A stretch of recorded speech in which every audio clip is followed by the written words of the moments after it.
Hello, everybody. Welcome to this webinar today on behalf of MENASP team in Bath, Rana Jawad, Olivia, Islam. Thank you very much for the preparation. I have the pleasure today to present our friend and colleague, Walid Merouani, who will be talking today on a very important topic about multidimensional poverty in Algeria.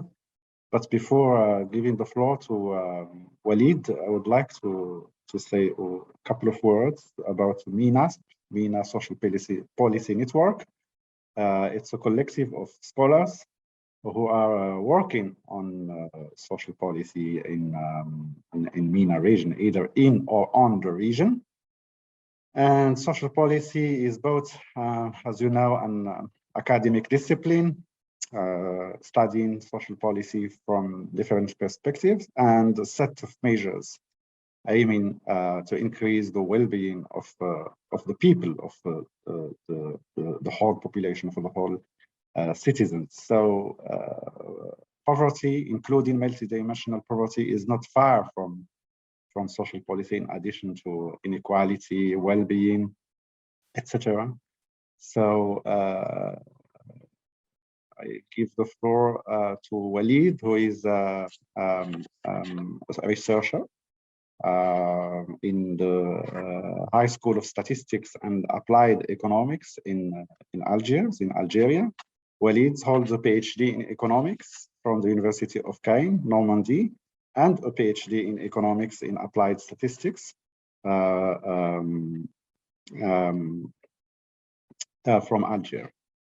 Since 2011, he has investigated issues of social protection, labor, and behavioral, frequent several research centers and international organizations in France, Luxembourg, and Algeria, among others.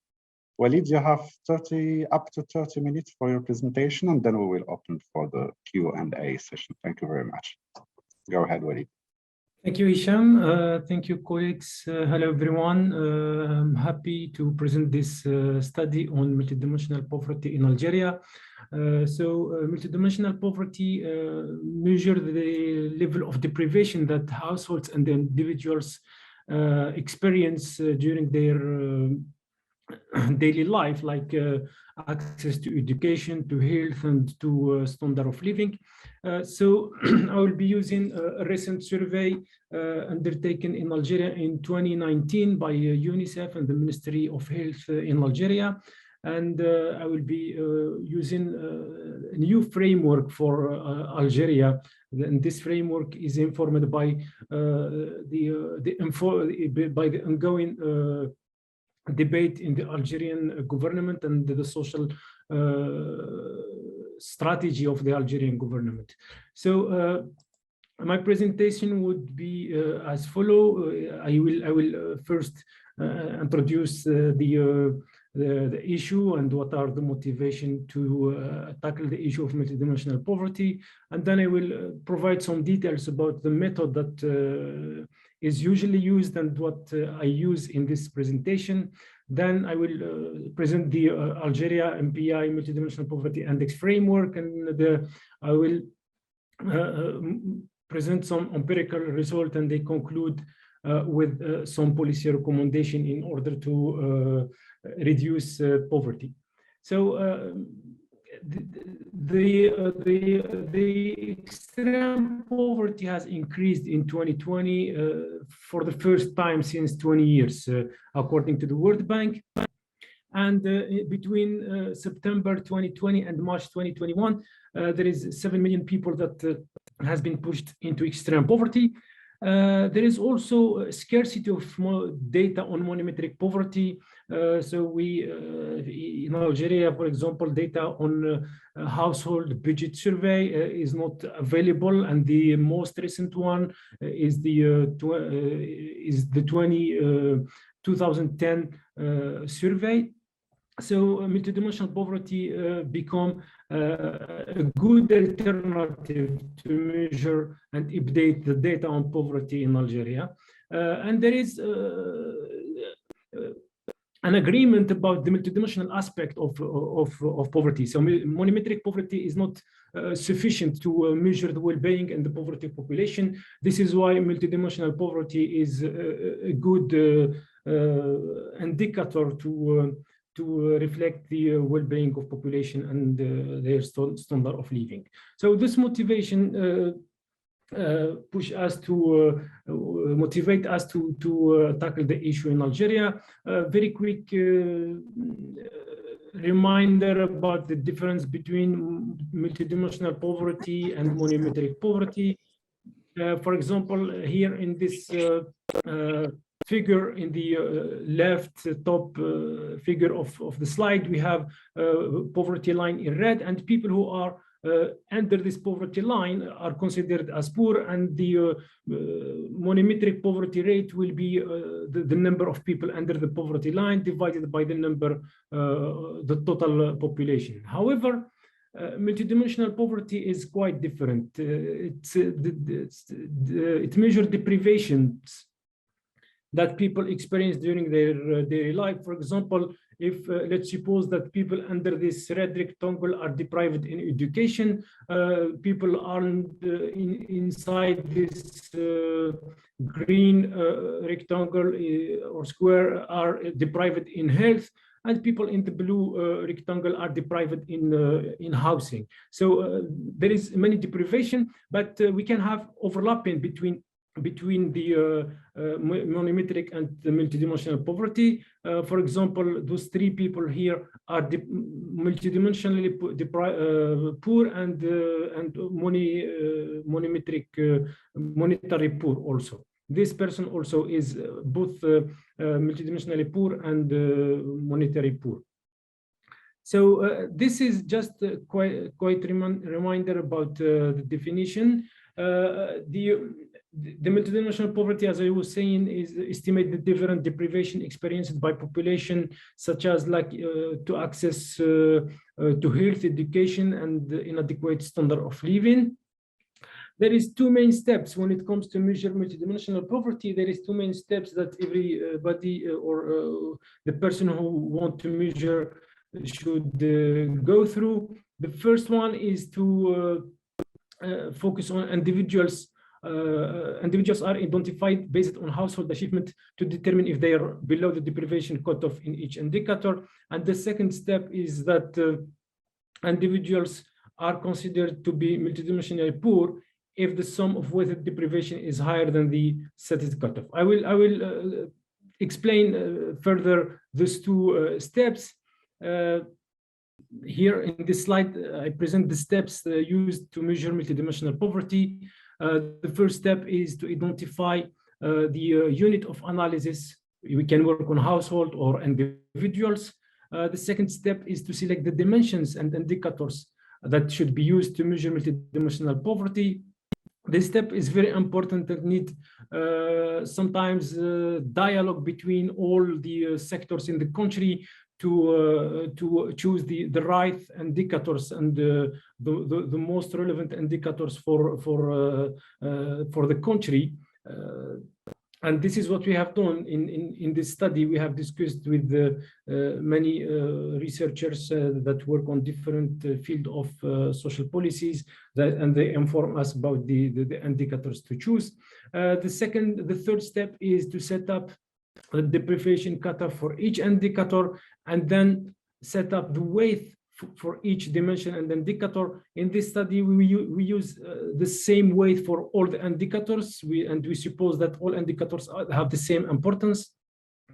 The fifth step in measuring multidimensional poverty, it is to set poverty cutoff, and usually we have used the same cutoff that OFI, UNDP have used, and we suppose that it is 33%, but I will get back to this cutoff later when I present the empirical analysis.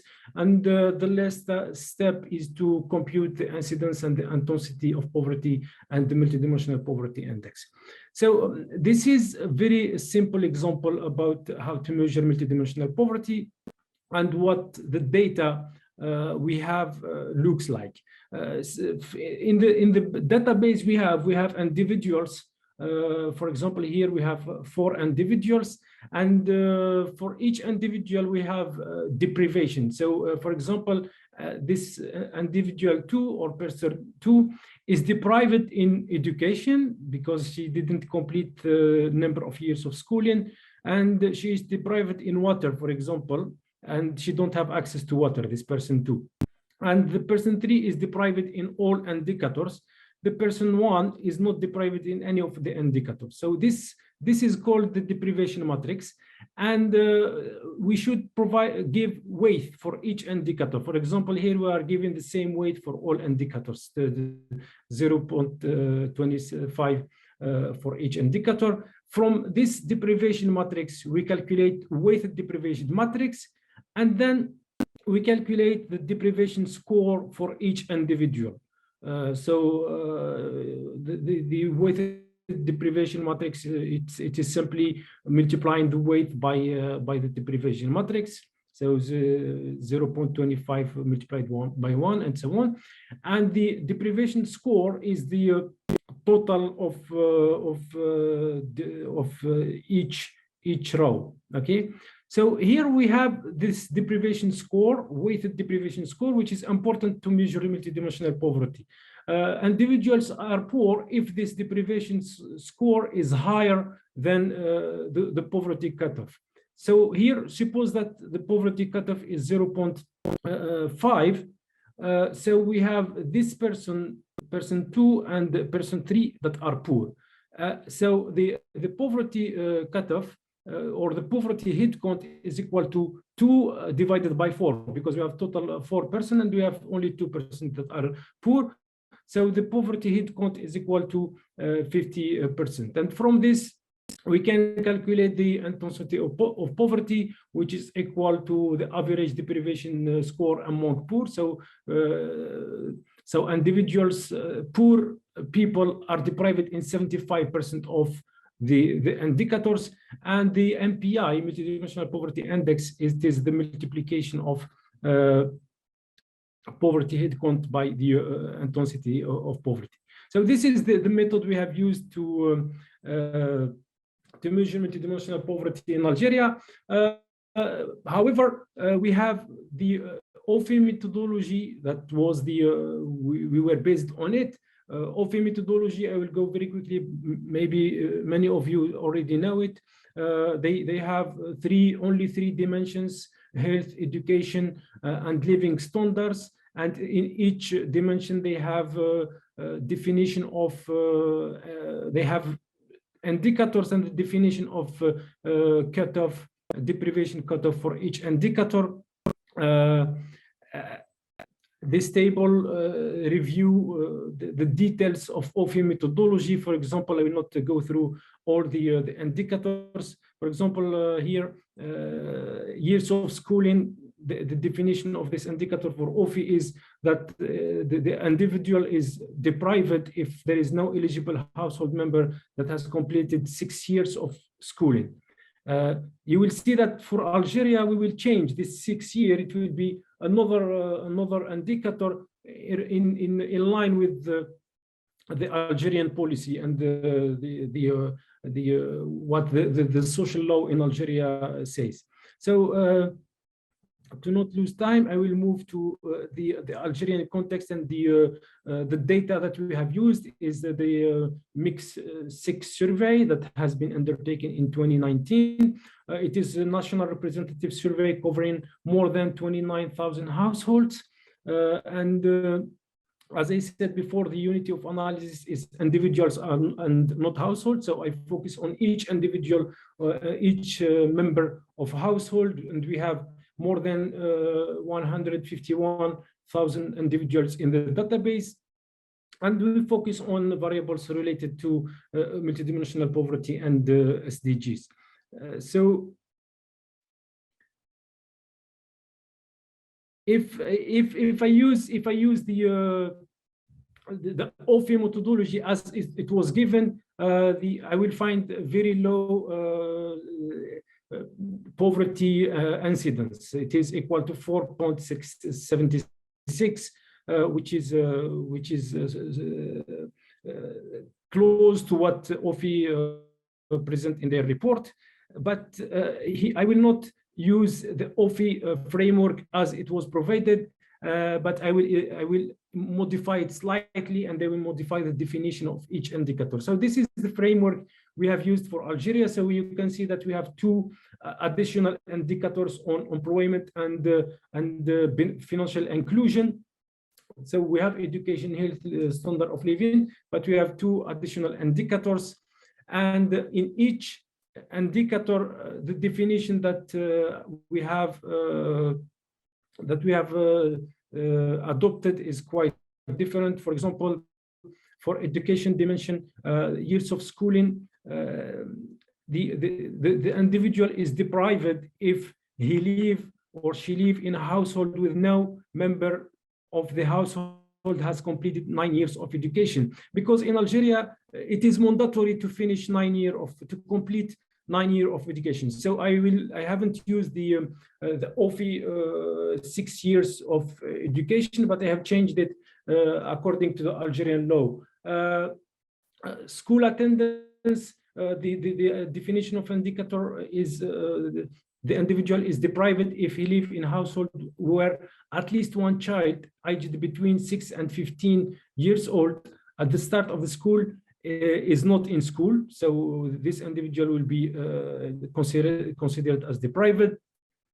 For health dimension, we have 3 indicators: nutrition, mortality, and social security. For nutrition, if the individual live in a household where there is stunned or wasted or underweighted children, it is considered as deprived. If the individual live in a household where at least one death of less than 18 years old happened during the last 5 years, this individual would be considered as deprived. And the third indicator is people who don't have social security coverage, so health insurance coverage, they are considered as poor. The standard of living or living condition dimension, it contains 8 indicators, and also here we have changed the deprivation cutoff definition.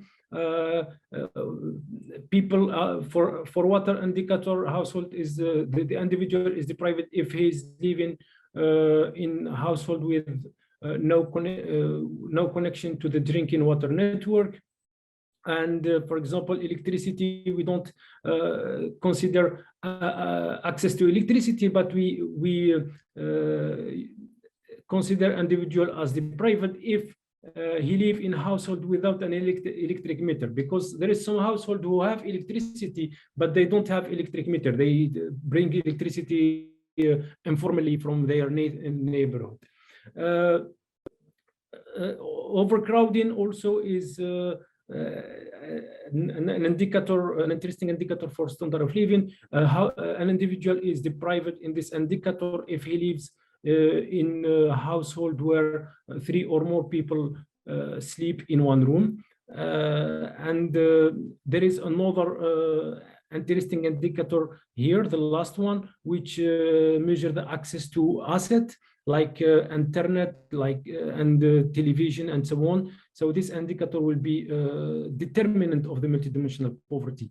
The next dimension is employment. I have taken only one indicator, how the individual is deprived if he lives in a household where there is a member of household between 16 and 65 and he is looking for a job, so he may be unemployed. And financial inclusion, there is no need to remind the importance of financial inclusion and to having a bank account in reducing poverty. This is why it was included. So individual is deprived if no household member has a bank account. So these are the dimensions and indicators that I have been using, and the results show that 75 of the individuals were deprived in asset and information. 30% of individuals were deprived from social security, so they don't have access to social security. 30% also of respondents were living in overcrowding households, and the bank account waste management are also determinant of the multidimensional poverty, and access to electricity and other indicators are less determinant. But from this deprivation of each indicator, we can calculate an aggregated multidimensional poverty head count ratio and the multidimensional poverty index. So as I said before, the head count ratio is equal to the number of poor divided by the total population, and it is equal to almost 14%. So 14% of the population is multidimensionally poor, and the intensity of poverty is 42%. It means that the poor are deprived in 42% of the indicators, and the multidimensional poverty index is usually between 0 and 1. 0 means no multidimensional poverty, and 1 it means very high multidimensional poverty. But if we this is 13 is the poverty head count, but we have 10% of population that are vulnerable non-poor. So if we include the vulnerable non-poor, the poverty in Algeria would be higher, and 75% are not poor.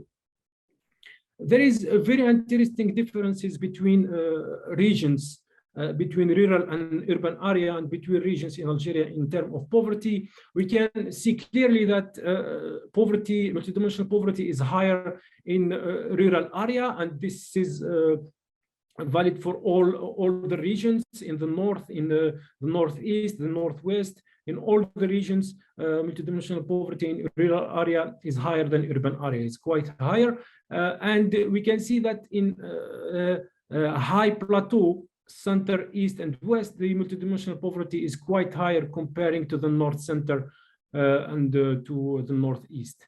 So this can help policymakers to target the regions where infrastructure are not very developed and multidimensional poverty is high.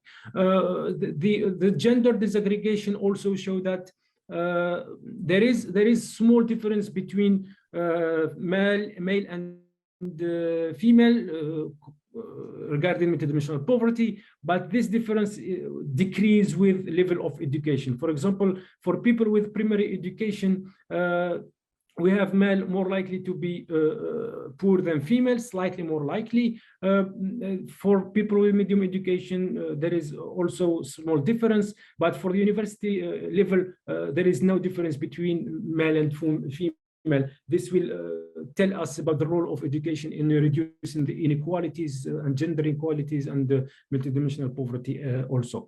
So to make the result more robust, they will use an econometric model to show who is more likely to be multidimensionally poor. The result, so I will try to predict the poverty head count by some socio-demographic variables.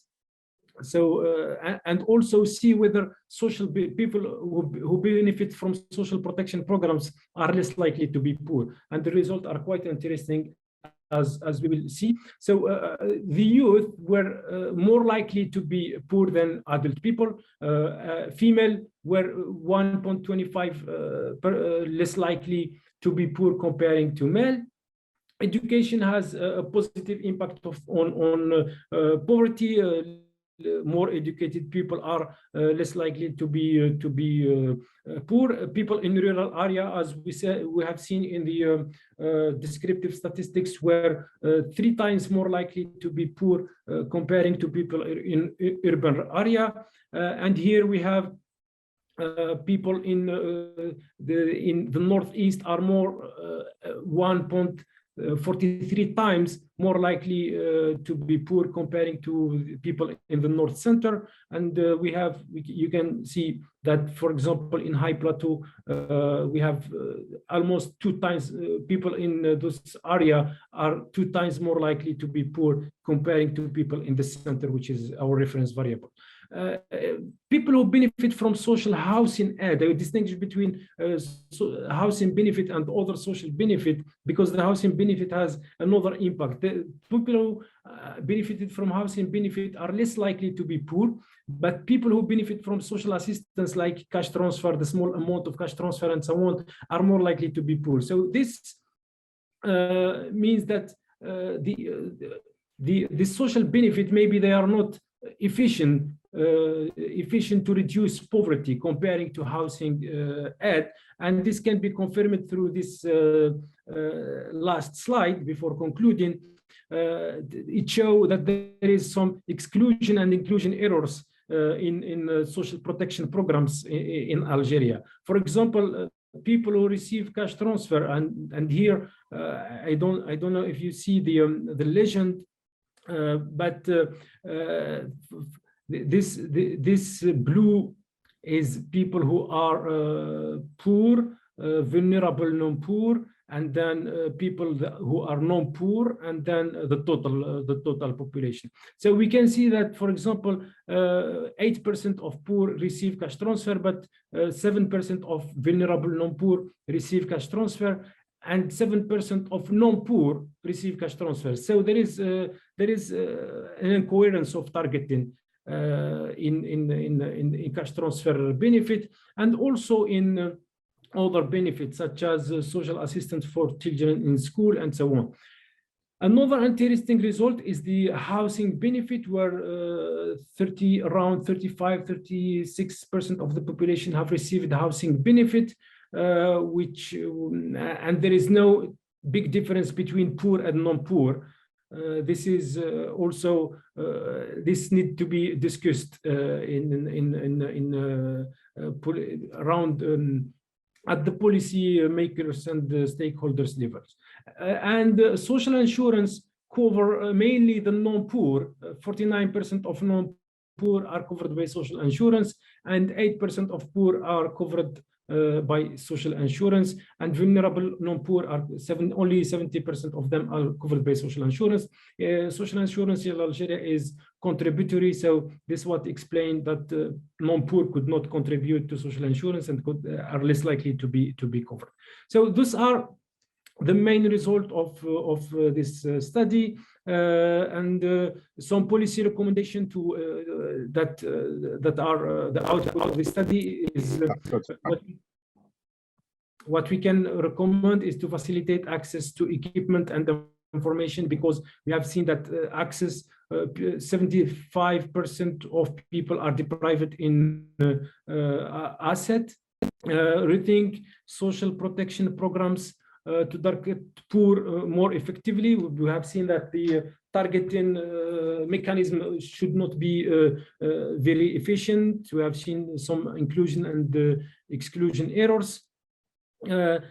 Social policy programs need to pay more attention to people in rural area and the high plateau, young people and informal workers who have no social security coverage. All those policies need some money, need additional fiscal space. So policymakers need to rethink and explore the different options that are available to extend fiscal space to invest in infrastructure, in social infrastructure, especially that Algeria is very huge, very big country, and it is it needs a lot of big fiscal space to cover all the regions with the infrastructure, social infrastructure, and cover all population with different benefits. And we have seen the role of education in reducing poverty. So invest in quality education would be also a good policy recommendation from this study. Thank you, and happy to receive your questions. Thank you very much, Walid, for this rich and very interesting presentation on multidimensional poverty in Algeria. Most of poverty research scholars know very much how multidimensional indices of poverty add a lot of policy relevant information to the identification of who is poor in a given society. And in the absence of monometric data, as you indicated, Walid, in the beginning, such as income or consumption data. Although I'm surprised that no consumption data, because in the majority of countries in the world, it's income data that is often problematic, but consumption data gives much more accurate estimates of poverty, because it's based on what people actually spend and consume. But in the absence of this kind of data, you have used a rich set of indicators to look at different areas of standards of living, such as information, education, years measured by years of schooling, social protection benefits, housing, access to water, electricity, etc. And I find it interesting that you have included also the employment indicators. But I think one of the main takeaway of your presentation, Walid, regardless of what every single indicator tells us about poverty in Algeria and how policy might respond to that, is that the cash transfer program and social assistance program that are targeting people that do not have an effect on poverty. And this is very well known facts from different parts of the world, is that targeting poverty does not work. Only social protection, systematic social protection policies can reduce poverty in a systematic way. I would like to have your comment on that point. Second is that we know that poverty estimates depends on the thresholds which every country defines. So in international studies, it is easy to compare because we use the same poverty threshold. But within countries, from a relative perspective, someone is said to be poor if they live below the standards of the average wealth and standards of living in that society. So that would be my second and last question, Walid. What would it represent for someone outside Algeria to have an idea about being poor in Algeria, knowing that this depends on the position, the social position of every person in the living standard scale within every country. So if you can start with that, Walid, then I think we have a couple of questions here. Yeah, go ahead, Walid. Thank you. Thank you, Hicham. Thank you for very interesting questions. For the first question, actually, yes, I agree that cash transfer programs in all the Arab regions are not. The benefit is not sufficient to tackle the increase in inflation and the cost of daily life, because I did recently very quick analysis. What does the level and adequacy of benefit from cash transfer, and they don't represent more than 20% of 20 to 30% in most Arab countries. They don't represent this percentage of minimum wage, so they are much smaller. The cash transfer that is provided in different Arab countries are much smaller than the minimum wage of the economy. We can take the example of Algeria, or we can take the example of Taysir program in Morocco, Takaful and Karama in Egypt, Takaful program in Jordan. The amount provided is definitely small and could not shift people outside of the poverty line, and policymakers will say that those programs are usually accompanied with free health insurance, but still the amount provided is not enough to shift people from poverty, and there is many studies that show this. And the second comment on the poverty threshold, yes, we should choose between aiming to compare between countries and use the same poverty threshold for all countries. And here, this is what UNDP and OFI are doing. They choose the same measurement and the same poverty threshold in order to do international comparison, or to choose to focus on national context and social dialogue within the country, and calculate national country-specific poverty rate. So it depends. It depends on the aim of the study. Thank you, Walid. I have more questions. One question from Rana, our friend and colleague Rana. Did you consider including as one of your measures benefits from social welfare service, informal and formal cash in kind, as this helps to understand household income, even if not sufficient, small or intermittent? I'm also curious about the employment variable. Did you include intermittent formal employment in this case? And can I give you another question, Walid, so that you can take 2 by 2? Romishan, I hope I have pronounced the name correctly. Were you able to look at the multidimensional poverty among the aged population as well? You want to go ahead with this too? Yes, thank you, Hicham. Thank you, Rana, and the other colleague for questions. So the transfer that I have taken into consideration is the transfer that are available in the database. I was conducted or constrained by the data. So if the variable is included in the database, for example, here, those are all the cash transfer or all the social protection programs that are where the information was available in the database.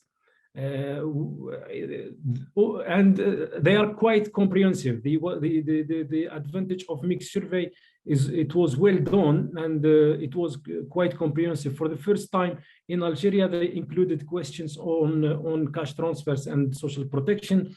So this was allowed to detect those exclusion and inclusion errors. And the transfers and social protection programs available in Algeria are well known. The cash transfer for poor population, which is called Allocation Forfaitaire de Solidarité, disability cash transfer, social assistance for children. There is two type of social assistance for children. There is the CREAD fund and housing benefit. And also social insurance is contributory social insurance. So it is not social assistance, but it is an insurance, but I have included it just to inform. So these are the different cash transfer that and social protection program that I have involved. It depends on the availability of data. And the employment, no, I didn't distinguish between formal and informal employment. Actually, the question that was asked in the mixed survey doesn't measure the unemployment rate, because they don't ask if you are looking for a job, if you have worked during the last week, and so on. So the question that is used in labor force survey to measure unemployment is quite different than the question that is used in mixed survey. So we cannot say that we are distinguishing between employed people and non-employed people, but the question is whether they are looking for an employment or not. So maybe some people are employed but look for another employment. So we should interpret the result carefully here. It is not a labor force survey. So the employment aspect is not addressed very well, and the results should be interpreted carefully. Could you please repeat, Hicham, the second question from the audience? Were you able to look at the multidimensional poverty among the age population as well? Yes, actually, I worked on the individual data. So we found that older people are less likely to be poor. Here in the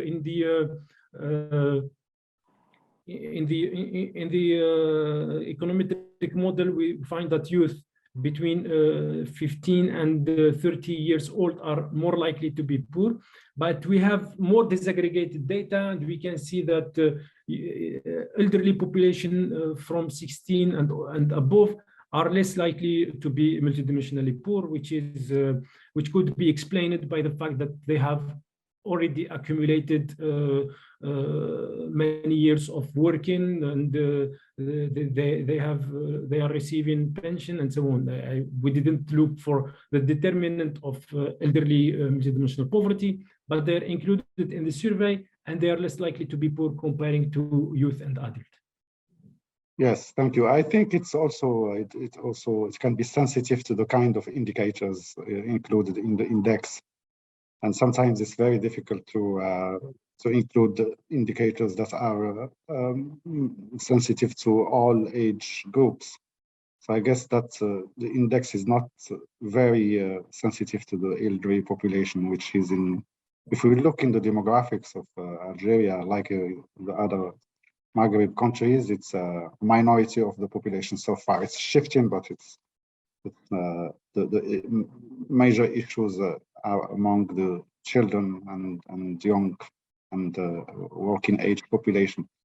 You have another question, Walid, from Moana. How does targeting of cash transfer compare with the experience of Brazil, with the Bolster Familia or social grants in South Africa, etc.?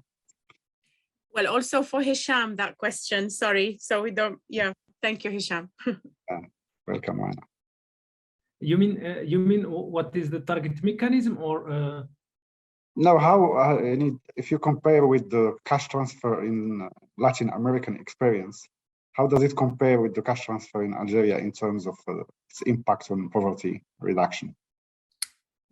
Actually, yes, this is a very interesting question, but there is very few studies on comparing cash transfer between Algeria and other countries. And in Algeria, the cash transfer program, it was not evaluated. So the impact assessment of this cash transfer program has not been evaluated so far. I am not aware about any study who did this kind of exercise, but my own comparison is that maybe in Latin America there is enough data. If we take the example of Bolsa Familia in Brazil, there is enough data and many studies that have tested the impact of Bolsa Familia on household, on children, health and education, and the impact was quite significant. I am aware about some studies on impact assessment and using experimental methods and so on. And the Bolsa Familia has shown significant and positive impact on poverty reduction, but also on children education, children health, and household welfare in general. But for Algeria, we don't have study. I cannot provide details about the impact of cash transfer on poverty reduction. Okay, thank you, Walid. We have a nice question from a colleague, Amina Al-Makawi, who is a Moroccan scholar raised in Mexico. So she posted the question in Arabic, saying that the presentation is very rich, but she didn't really make sense of the econometric model you have used. And she is asking about how would you define poverty qualitatively speaking in Algeria, how people of Algeria would talk about poverty. Are there any new forms of poverty in Algeria? I think she speaks from her anthropological background and sensitive to what people feel and say and share as experiences rather than dry statistics about poverty. Like we all do that. And I think the qualitative dimension of studying poverty would add a lot to understanding poverty, because at the end, what we aim to is to make the poor population visible so that policy can respond to that. Go ahead, Walid. Yeah, I think it's a very difficult question. And yeah, for the econometric model, I don't want to go into details. I think that the webinar is open to all the profiles, and some people would not be maybe very comfortable with the calculation, very technical terms. This is why I have presented the result in soft manner. So I don't want to include to go into details of the empirical test and post-estimation test and the method of estimation. I have just presented the result that could be understandable for most of people, I presume. With regard to the qualitative aspect of poverty in Algeria, how do population perceive poverty? This is a good question. Yes, because here in this presentation, I was clear at the beginning, and even in the title of the presentation, I was going to talk about multidimensional poverty and which data I used and the methodology. So the aim of the presentation was quite quantitative and empirical and using data. The qualitative, if we ask, I'm aware about some qualitative measurement of poverty, asking people, there is some surveys that have been done in Algeria, asking people whether you feel you are poor. And the majority say no. I am, in Algeria we say no.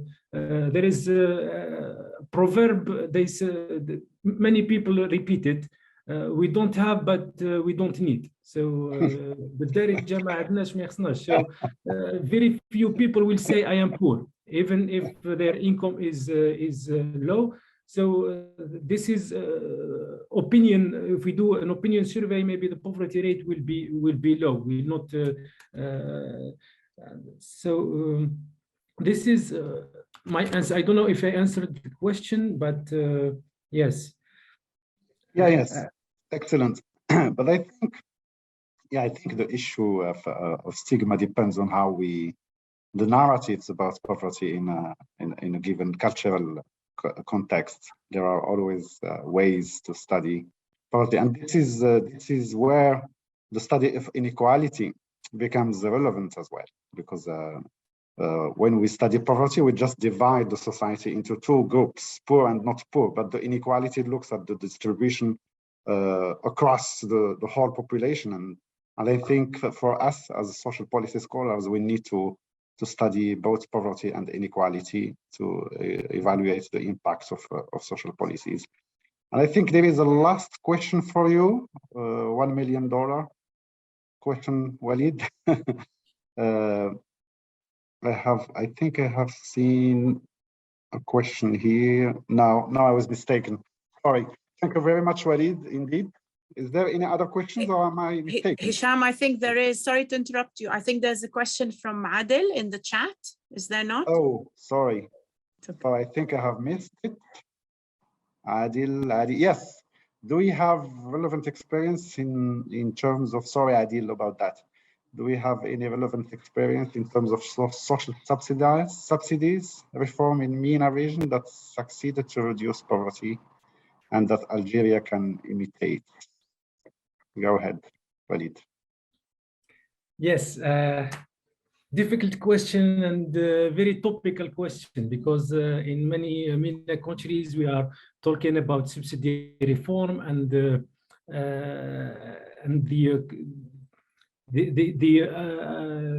compensation programs that should accompany the subsidy removal. For the moment, there is many studies that show that subsidy removal is good for the budget of the state, but the impact of population welfare is understudied, I guess. I have the last studies I have read, from my humble point of view, all those studies I have read, they focus on what government will earn from removing subsidies. But when it comes to the population welfare, the decrease in population welfare, the discussion is very brief, and the authors usually propose to some cash transfer programs to ensure that the welfare of population will not decrease by removing subsidies.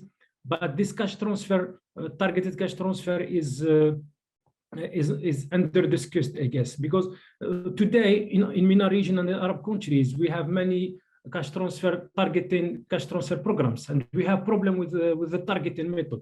So it is, the discussion is still open on energy and food subsidy removals.